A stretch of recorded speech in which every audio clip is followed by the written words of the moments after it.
A very good evening to you. Thanks for joining us for the first edition of the show. Promises to be exciting as always. From Lagos, I'm Yemi Adebayo. And also talk sports. In London, I'm Austin Okonakpan. All right, a good day is going to be. A lot to talk about. Of course, in the aftermath of the Federation elections, we'll continue our review today as we look at all of the things happening. President-elects spread all of them, talking about the plans and the things they want to do. We'll also talk about the upcoming FIFA World Cup qualifier. We'll also talk about the Falconets on the show tonight. So that's the outlook of the show. Austin, it promises to be exciting. Promises to be exciting. So many things going down in our world of sports here. Last week we gave a chat to the newly elected and the returning president of the different sporting federations that, look, it's time to up the game. You know, for those that are being re-elected, it's time for them to do those things that, you know, made them come back. For some, they came back unopposed. So it means that they've been doing something that, you know, board members like, and of course, people following their sport. So we will be talking to most of these newly elected federation presidents and those who are, you know, re-elected. I mean, just to find out their plans, you know, their goals, objectives, aspirations for the federation. Because as we've said time and time again, it takes a lot to develop sports in Nigeria, and it starts with the federation. So, yeah, I'm pumped up for that one as we get into that discussion, because we need to know, you know, their plans, you know, for their different federations. Yeah, and that's good. All right, before we fully get into it, before we set the ball rolling on where we're going to talk to, and of course, the person will unveil his or her plans. Let me quickly use that opportunity to introduce Kehinde Idris, who joins us this lovely Tuesday evening. Kehinde, greetings to you. Thanks for finding out time to be here. And of course, I mean, you already know what the outlook of the show is going to be. Before we go into it, I mean, your thoughts. Yeah, good evening, Yemi. Good evening to Austin also. It's good to be here again, and it's good to be here discussing this. I build up to the Federation's election. It was like was seeing a new dawn to start. Was seeing a case where there's been worries over some federations and not, and we felt September 30 will start something sweet for, you know, an average sport follower in Nigeria, and also the athletes themselves. Then September 30 came, we saw elections, the ones that held and the ones that didn't, and I feel like Austin had said, and also you alluded to, we've seen returning president, we've seen presidents who came in newly, and like I have said to some colleagues, there are some things I heard in past, you know, boards and all of that. I think I want to stop hearing that. Action is what I want to say, and happy days for our sports. All right, Kehinde is just trying to be nice. Let's not hear about the complaints. Let's not hear about the excuses. You got on this board, you campaigned, you were going to do something. Yeah. So just go straight ahead and do those things. Yeah. That's why you are where you are. Whatever the problems are, you're there to solve those problems. So yeah, that's it.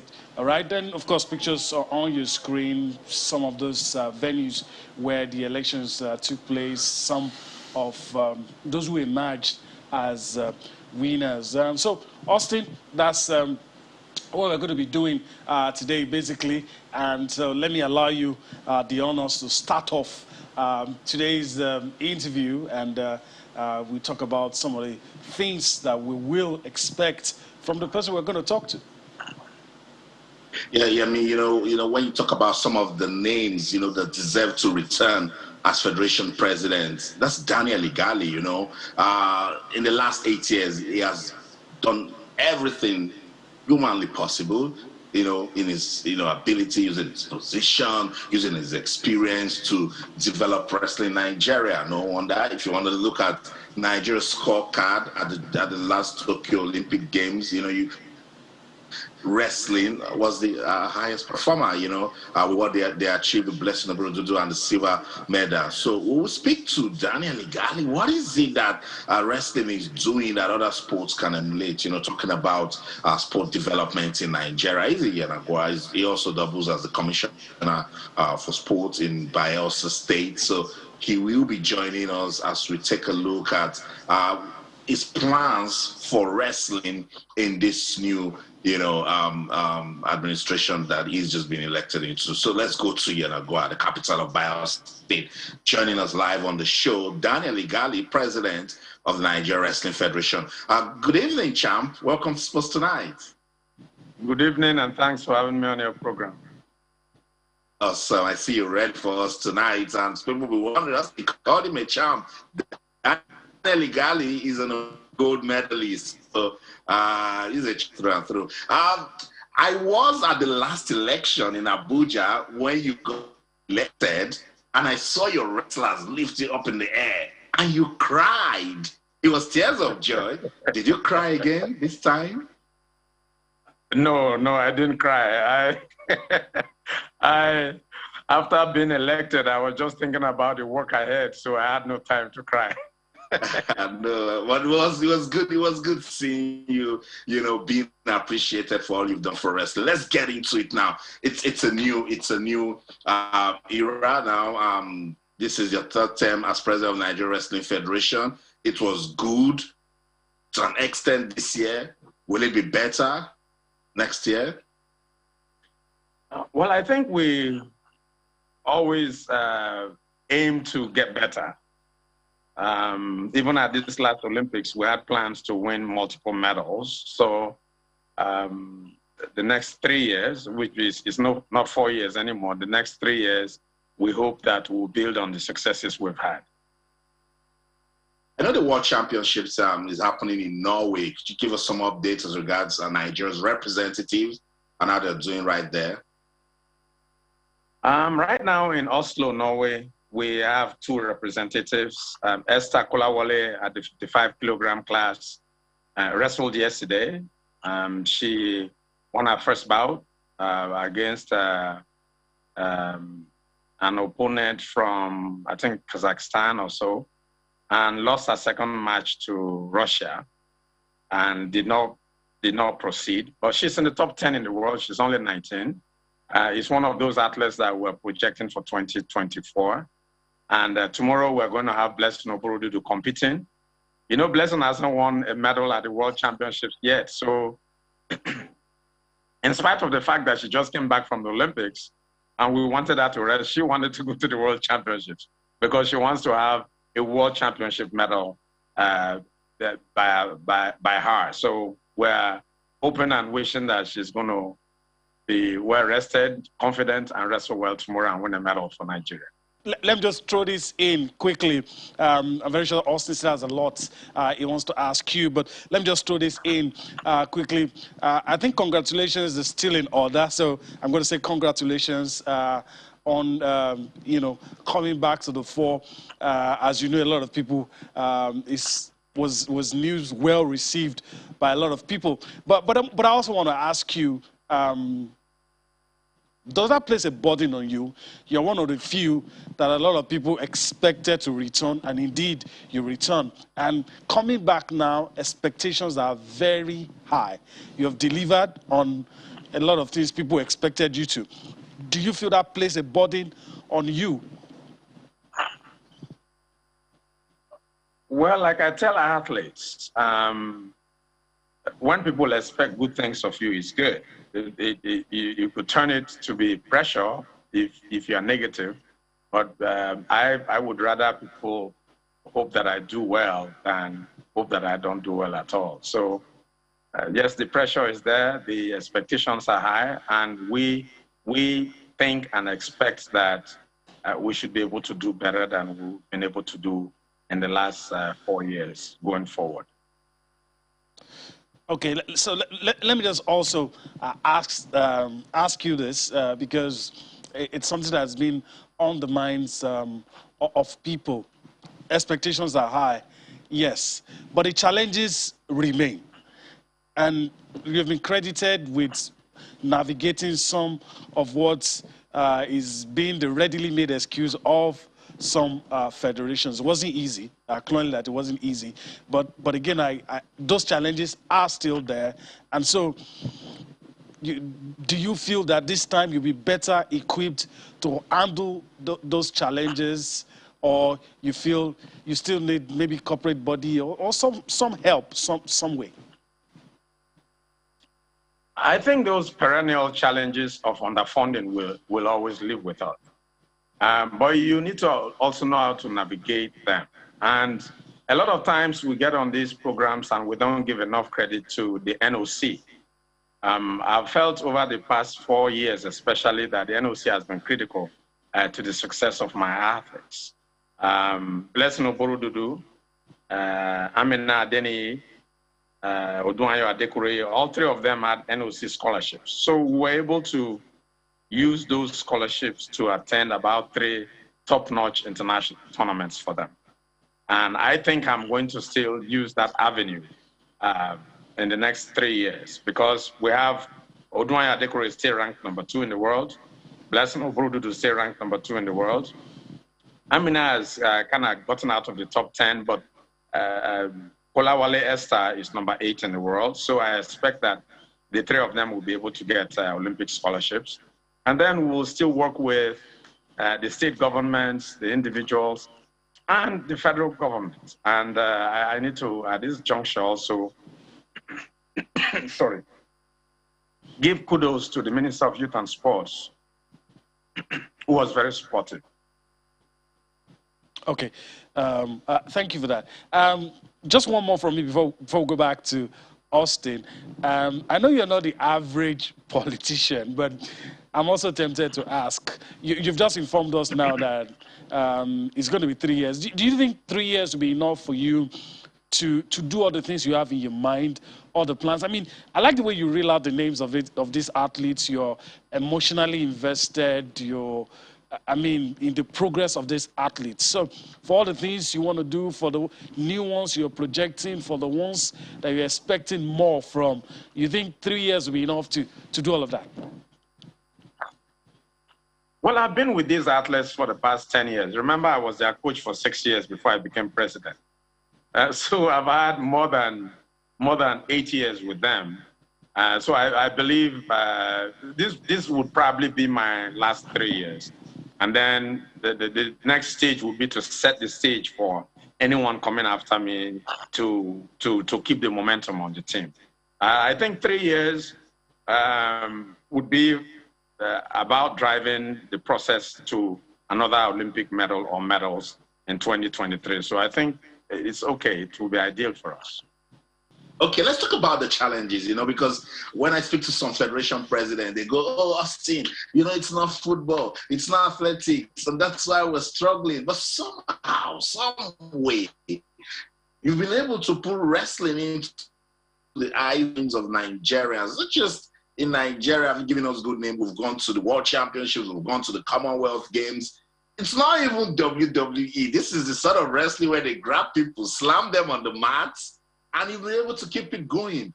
How have you been able to go through the challenges and still make wrestling in Nigeria admirable? Well, the challenges remain. The reason we have just 2 athletes, they could have been 3 at the World Championships, is because of the same issues. It's because you may not readily have the funds you need to expose all your athletes. Yes, wrestling is not a sexy sport. I mean, there are some sports that you do until you practically die. I mean, like badminton, for instance. You could stay and be playing badminton, basketball. A lot of these sports are sports you do for life. Wrestling is not the kind of sport that you go and do when you are 70, 75 years of age, on the mats. So it's a bit more difficult to get funding, but we've been able to attract the people who support us. The Bayelsa State government has been immense, has been huge with the wrestling team. They've done everything they can. Not just this current governor. We're talking from Silva to the immediate former governor, Dixon, and now this governor who has practically adopted wrestling as their forte. So we've been able to do that. And look at the Rivers State government, led by Wike, who hosted the African Championships for the first time in our history in 2018. The Delta State government has hosted some competitions. So we look at states that also have that history of the sport, and we've been able to work very closely with them. But each time I talk about these things, I always want people to know how much the federal government supports us. They know that wrestling does well with the support given to us. So this minister, even the former minister, was really good with us, and this minister had even added to it. So if we ask for 100%, at the minimum we get 70. So we've been lucky in that respect. It's been good support that has kept you guys going, and I just hope that it will continue. Let's talk about the Tokyo 2020 experience. What sort of experience was it for wrestling? Tokyo was a mixed bag, in all fairness. We went in there expecting multiple medals, as I said. Of course, Oduanya Adekure was ranked number 2, but in the eyes of about 70% of wrestling pundits, she was expected to win the gold medal. And watching everything we did over the past 2 years, I think this is about the best preparation not only her, but the rest of the team had. And we had very high expectations, and she was really, really prepared for this competition. But things didn't just pan out the way we wanted. But on the upside, we had never won a medal at the Olympics before, and Blessing really came through huge for us and won the silver medal, the highest medal Nigeria won at the Olympics. All the other athletes that competed too, though, lost, but we felt they wrestled to their potential. So if you look at it, we were really happy with our results, but we could have even been happier if everything had gone according to plan. So this is Sports Tonight on Channels Television. We're talking to Daniel Igali. He's the president of Nigeria Wrestling Federation. Just let Daniel take a breather. Let's listen to some federation presidents, newly elected, and those who are returning, talking about their plans and aspirations for the new administration. We'll be right back. It's funding that matter. Then thereafter, we're going to ensure that all our coaches, athletes, referees inclusive, are being given enough orientation, at least to raise their shoulder among their colleagues in the international community. That grassroots program, there is no federation, I've always been telling you. Because you must start thinking of how to replace the aging. And we are going to make sure when we are going to the grassroots, it's not just seeing people playing around the stadium. No, we are going to the secondary school. I've told my people that we are starting by mobilizing from the secondary school. So that, because you see, in those days, you will see that sports are really developed from the secondary school. But it's no more, particularly it affects judo. It's no more the usual practice in judo now. That's why we are not having the young one coming up to take over. So we are taking sport to the grassroots and ensure that enough adequate facilities and resources are provided to assure that. I look forward to having a very beautiful and better outing this time. I've learned a lot in the past 4 years, both locally and internationally. I've learned about several things that I never knew on the job, and now is the time to correct and move forward to ensure that the game of tennis goes in the right direction in Nigeria. We're going to be building on where we stopped. We started with 4 core areas. The areas of players development, coaching development, officiating development, and facility development. Those are the 4 core areas we did in the past 4 years. We didn't do too well in facilities because it's capital intensive. But for areas of coaching and officiating, and of course the players.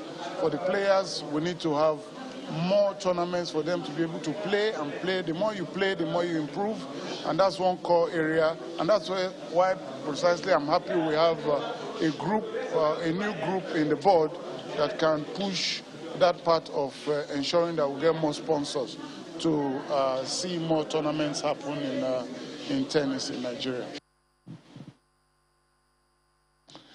All right, so that's it. You're listening to some newly elected federation presidents, some laying out their plans and telling us what to expect and some of the things they're going to do. We need to go on a break right about now. We'll still have Daniel Igali with us. We'll still be asking him a few more questions. And of course, we'll be looking at what to expect from some of these sporting federations. Let's go on that break. Come back for more Sports Tonight.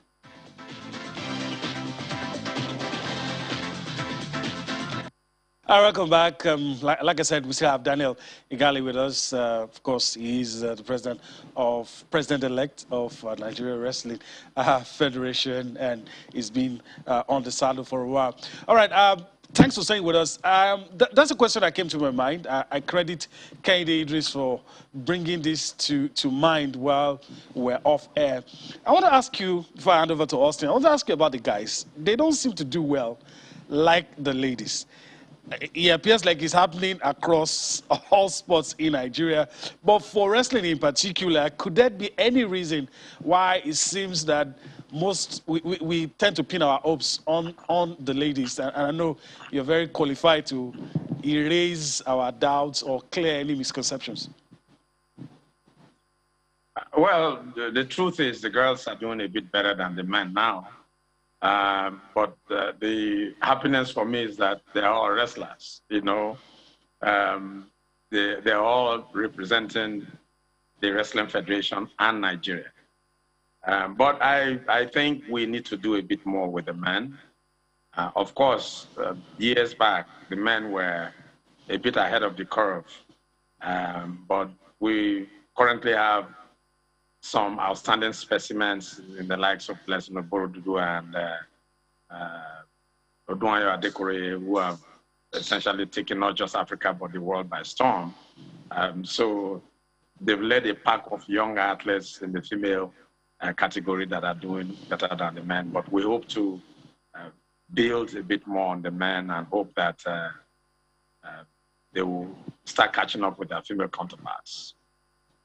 One more question, Daniel Igali, before we let you go, and let's go back to you being elected once again as president of the Nigeria Wrestling Federation.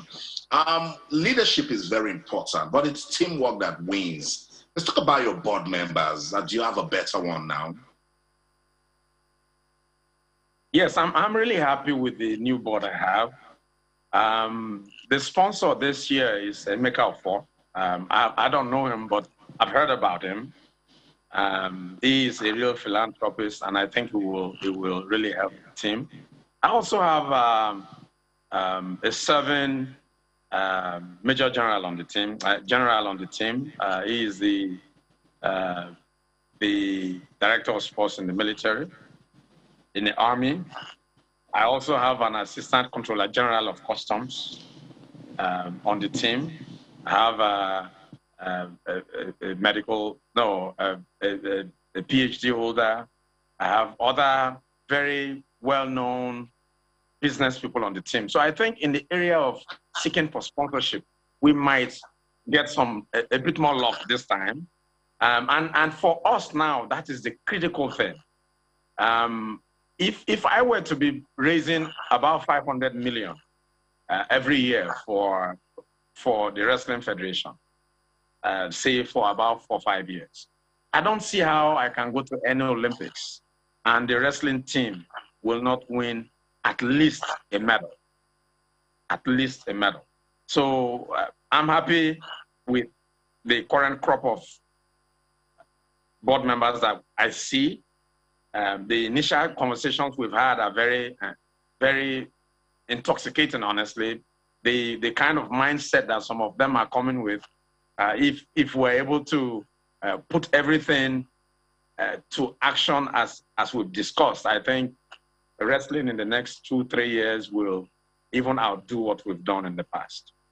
I love it. Thank you so much, Daniel Igali. I needed to ask that question so to let you know that we're expecting more from you and your team. Thank you so much for your time tonight. Thank you very much for having me, and thank you for always promoting wrestling. Thank you. Thank you. So that's it. The president of Nigeria Wrestling Federation, Daniel Igali, speaking to us as regards what must be done, what should be done to develop the sports. Kende Idris, have you been impressed with wrestling in Nigeria? I've been more than impressed. I think wrestling caught my attention like it caught so many other person's attention. And the build was gradual. It was like you heard one name is interesting. Now you're taking a look at that name and what that name is doing. And then you heard another name and then another name.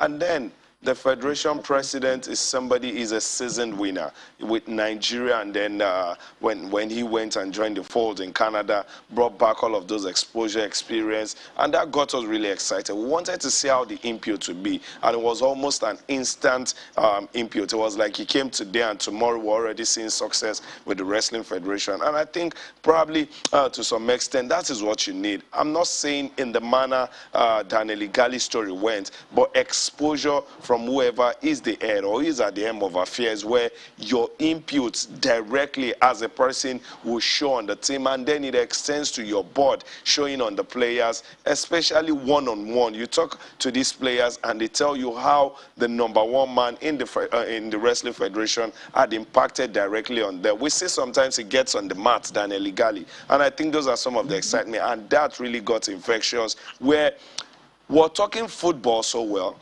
Sometimes athletics might come second, sometimes basketball, but wrestling have found a way to be in that fold where, as much as you're talking football, basketball, athletics, you'll find a way to discuss wrestling. Maybe you're talking on the side of Oboro Dudu, you're talking on the side of Oduayo, Adekuroye. It's ever beautiful, and with what we've seen now, and look at what he just reeled out with the new board, I think the entire Nigeria who are following this program right now, and even the entire world, will be looking to see what wrestling in Nigeria will be like. And the world is already taking their pen and paper, writing down what Nigeria had done, and they are already strategizing on how to cope what Nigeria will be bringing come championships or in the Olympics in some years from now. So I'm overtly excited, really.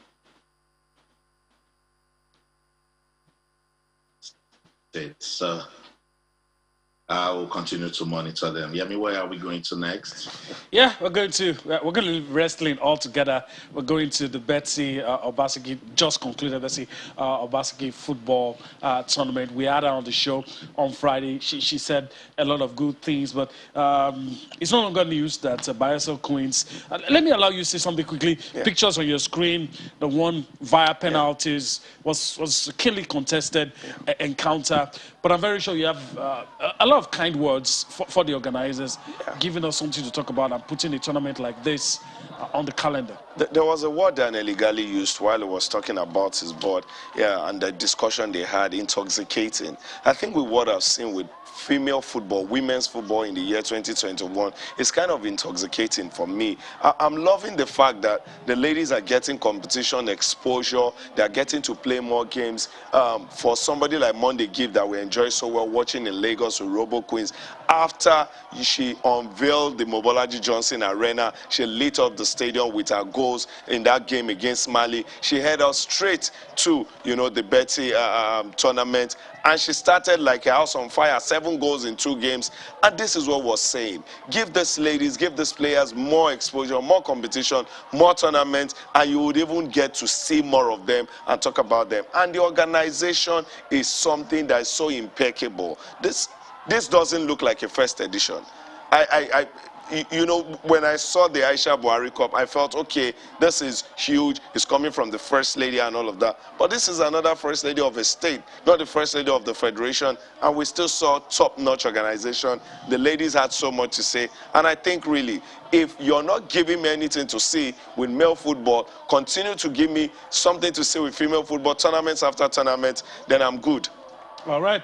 I agree with you in all that you have said. And pictures, they say, do not lie. Yep. We want you to see some of the pictures, how the Bayelsa Queens emerged champions. And I think they're underlining their dominance, really. And if there's anything I must add to what Kende Idris has said, and I'm very sure Austin will support me on this, we've seen good football. For the fans, that's good. Yep. Organizers are happy.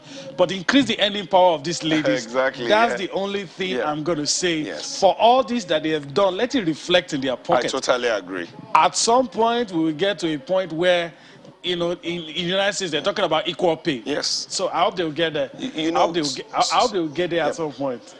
Some months ago, Danny Jordan, okay, Danny Jordan was also talking about something like that in South Africa. Okay, so that's it. I mean, you can see all of these pictures. Well, let's just quickly take some reactions. I'm very sure Austin has a thing or two to say about these as well. So let's take some reactions. Of course, very joyful Bayelsa Queens, jubilating, celebrating. Let's take some reactions from there. We'll continue with the show.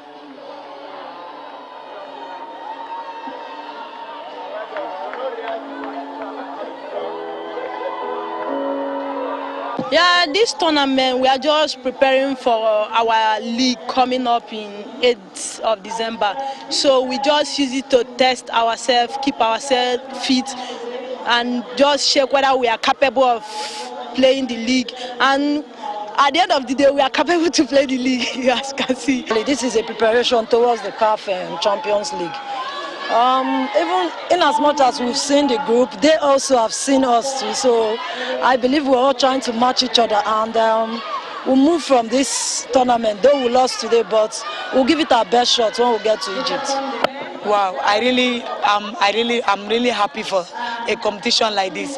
The wife of the Edo State governor that hosts this competition. Indeed, God will bless her for us, for making us to showcase ourselves for a long time that we won this competition, Atio Cup, and we are coming back to play a competition like this that we didn't expect. We are already expecting to play league, but finally this came. So I say, may God bless her and keep on blessing her for us. All right. Austin, there was a game when I was young. It's called Show Me the Money. Show me the money. I think somebody needs to show these ladies the money. Just show them, in fact, give them the money. And you know, sometimes don't just even show them the money, just show them you care, you know, but the money is very, very important. And I think that's what, look, listen, we should say well done to everyone who's been involved with developing women's football in Nigeria, right from when the league ended to the Super Six, to the Aisha Buhari Cup, and now the Betsy Obaseki Women's Football Tournament. This is how to, you know, assess development. And I must say well done to them. Yemi, everything looked good, from the unveiling to the competition itself, to the motivation, to the quality of play. I just want to say well done to all of them. This is beautiful, and let's continue to support, you know, the girl child and empower women through sports, and particularly football. We know it's the Betsy Obaseki football, women's football tournament, but we also know that Edo State has got a sport-friendly, motivated deputy governor, Phyllis Shaibu, who I'm sure must have gone to say to Her Excellency, maybe we just need to empower the women. Let's listen to him. He's been speaking about the competition. I mean, I'll come back. We'll take some more, you know, reactions from this competition. Yeah, I'm happy, and we want to thank our First Lady for this initiative. And for us in Edo Queen, it was an experience for us, and opportunity to test our new players, and to also correct one or two mistakes. But most importantly, we've gained 3 players in this tournament, and we're almost concluding 2 of the signing. And what it means that we are ready to roll for next season. Come December 8th, Edo Queen is ready. This tournament has exposed our players, and we have seen 1 or 2 mistakes. And I'm happy with the officiating. So far, the referees, if they can continue like this in the league and other matches, I don't think any club will complain.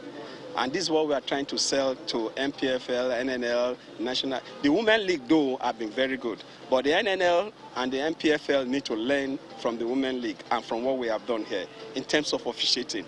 When you lose, you know you lost, and you prepared for other mistakes. So I'm happy. I'm really happy.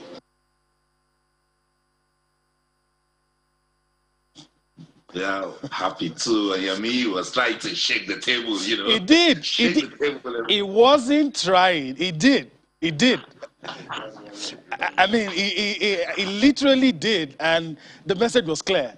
We're talking about women's football, but you know, we're sending a message to the guys. This is how to get something done. That table has one leg remaining. because he's involved with the NNL, and this is what we're talking about. When we do this sort of competitions, we use it to test a lot of things. See, Edo Queens use it to test their readiness for the new season. We've also tested officiating.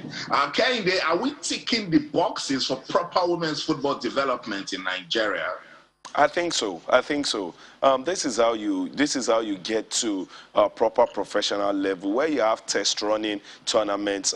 If you take we're looking at Beijing 2022, the Winter Olympics. Already, they are looking at tournaments around China, also tournaments outside of China, to just help preparation of the, LOC, the local organizing committee, on how best to handle situations when it comes to, proper tournaments come next year. And that's what you do. The Betty Obaseki tournament, the Aisha Buhari Cup, and all of that. It helps administrators around women football to just see how well or how best to handle women's football administratively, logistically, those one or two areas where you need to adjust. You understand that football is general, but when it comes to women, when it comes to men, there are peculiarities to these issues. So you just must understand that well. And it is the more you handle tournaments or oversee tournaments that you get better. So I think we're ticking the right boxes at this time.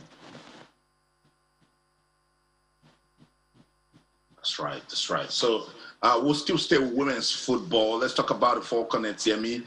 And Kehinde, it wasn't going to be any form of worry when they were going to Douala. And yes, with the way they won convincingly, 7-0. Christopher Danjuma and his team, they have the right attitude when you want to stay focused. They said they will not be complacent, and that for the second leg, they are still going to come all out.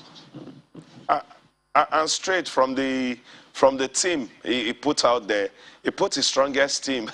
he's talking about the team that handled hostilities right there in Cameroon, will be starting, in the game on Wednesday, which is tomorrow. So you understand the mindset of the coach. No complacency. If he finishes 17-0 on aggregate at the end of the second leg, then so be it. One thing I love about some things like this is you get to send messages to teams that will play you after the Central African Republic that we are not joking at all. And already, psychologically, they could be defeated, and you just come in there and stroll. Although I still have my reservations where I felt 7-0 in the first leg away. Probably some players who are fringe in that team could get, a little looking into the team. But the coach knows the best, and that underlined word complacency can hit any team, no matter how good you are, if it gets to creep into your idea. So good one, really. Let's see how it goes tomorrow. Enjoy the game, but I'm sure they've already handled business completely. They just need to complement tomorrow. Yeah, I agree. Let's listen to Christopher Danjuma. Let's just listen to Christopher Danjuma talk about the game. Obviously, really echo all the things that Kehinde Idris has said, and come back for more. Sports Tonight. We'll double our energy. We really have to double, and that's what we're going to do. Confidence is we want to get to the World Cup. We want to get Costa Rica. So we put in everything we have and everything we can to make sure that we win in tomorrow's match.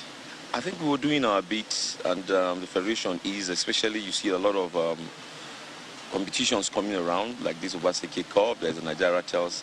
I think with those competitions in hand, I think we will get there. We are still going to put the same kind of energy. As you can see, the spirit is very high. So we are here to score more than the goals we scored in the previous match. We are very prepared because we still have like 5 to 6 matches to play before we can qualify for the World Cup. So the spirit is high, and we are looking forward to perform better than we have been performing. All right, so that's it. Well, they're not going to be complacent. I mean, from the evidence that you have seen. So, Austin, that's it. I mean, Kehinde Idris has said if he ends 17-0 on aggregates, I mean, nobody's going to complain. Just keep scoring the goals. I know, yeah. I mean, you know Nigerian football fans. Give them small, they want small. So someone sent me a mail and said, if we can beat them away 7-0, we should beat them 10 in the second fixture. And then that they don't know, we don't just know how these draws are done. After our women play CAR, our men will play CAR. And this guy went on to say, if our women can beat their women 7-0, the Super Eagles should be able to beat their own. Their men 14-0, that double the score. Well, you never can tell. It might happen, but we'll have to wait and see. Wish the girls all the best. Yeah. So that's it, Christopher Danjuma and his team. They're getting. In fact, they're ready. They had a training session today, right there in Lagos, and so they will just go out there and get the job done. It's never been, and there's never been any doubt with the Falconets at this level. We know that they're going to go all the way, qualify for the World Cup in Costa Rica and continue to make us proud. So that's it. Sports Tonight on Channels Television. We'll still stay with football, but let's go on this quick break. When we come back, the Super Eagles of Nigeria, they're also getting ready for the Central African Republic. Ever heard that saying that what the women will do, more is expected from the men? We'll talk about it. We'll cover. Don't go anywhere. Stay with us.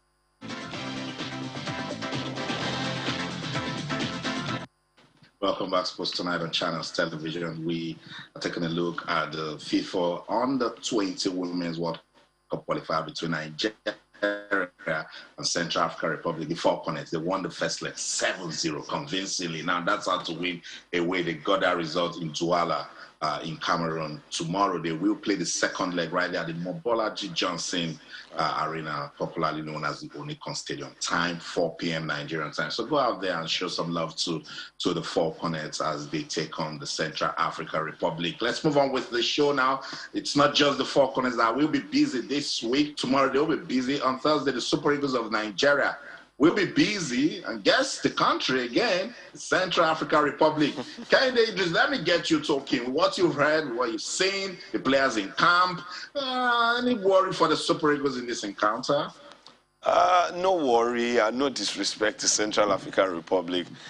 Even with the injury issues, Geneka Retebo, Alexi Wobi, Ndidi, Terry Murphy, I think the Super Eagles has still got a fat squad to go ahead, especially right here, on our home turf, to do the needful and comfortably take out Central African Republic. And in the worst case scenario, if we cannot be comfortable, where we feel probably minors are doing a whole lot to just be at par with top countries, top footballing countries in Africa, do so well to get all 3 points. But from where I'm seated and with the way I'm seeing the list and the boys in camp and the turnout, as of today, almost everybody. I think one person left and all of that, to hit camp. I'm seeing, a win right there, especially a comfortable one. And I hope, complacency won't be what we'll be fighting against. But if it comes to Nigeria against Central African Republic, with what I'm seeing on paper, the boys in camp and all of that, I think we should have a comfortable win come on Thursday.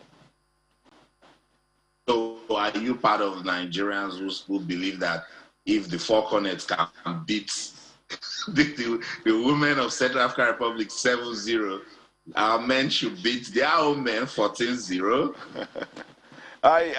Maybe I'm not of that school of thought. I watched the Central African Republic against Cape Verde, and I saw how well they could play. Cape Verde are not at our level, but we also saw what Nigeria played against Cape Verde, and it wasn't so easy. So if you take that into calculation, you would understand it's not a bad team. Then at the cadet level, where the Falconets played their women, you understand Nigeria is still heads and shoulders above so many teams, both male and female. So if you see that thrashing happening at that level, you could pardon and look away. At the senior level, where the Super Eagles will be taking on their men, I think we should trade caution. We should really, take some things into note. It's just a different setup. But if the women can do it, the men should also show a sign that they can also hold their own. Yeah, Kehinde is sitting beside you. Last week you had some worries, particularly with the midfielders, that were absent, and then the call-ups could generate listening to Kende Idris, has that calmed you down in any way? Well, it has. You know where I stand on this issue of minnows and giants. I mean, David and Goliath doesn't happen every day. It doesn't happen every day, you know. And when the giant decides to sleep, then a dwarf it will be taller naturally. If a giant lies down and sleep, even the dwarf is taller than a giant. I mean, no disrespect to Central African Republic, I wouldn't be worried. In fact, the least I expect, that's how overconfident I am, the least I expect is 6 points. So if the least I expect is 6 points, it means I'm not expecting anything apart from us beating them here and going away to beat them. I agree that it doesn't always happen like that, but that's my expectation. If it falls short, well, you know, it's only God that knows, you know, what probably would have happened. But that's my expectation. And considering some of the things Kende Idris has already said, putting into consideration, you know, our strength, their strength, how they play, we should be able to beat them. What the fans may not get, which we have not always gotten anyway, under Genedro, is a free-flowing football, taking our opponents to the cleaners, making us clap, making us enjoy football. We may not see that. But as far as a win goes, and you know, it takes just an unreplied goal for you to win a game. So I expect us to win, plain and simple. Okay, we'll know on Thursday. You know, I had to sit up when I heard 6. I thought you said we're going to win 6-0. They said 6 points. And I said, it's okay. Because you don't get to I was quite caught. We don't get to see that much goals. Okay, they might prove us wrong this time around. You said they might prove us wrong. Yes, they might. They might give us free-flowing football. Maybe I can remember last week, Austin said something as a parting shot on the show. He said, if you think you know football, you need to see more football. Football can actually make you appear as wrong as possible because it's always like a biscuit. You never always know where it will crack. And maybe the crack where our expectation lies, maybe we're picturing 4 goals and then the Super Eagles get to hit 7. That's another way the biscuit could crack and we wouldn't expect it.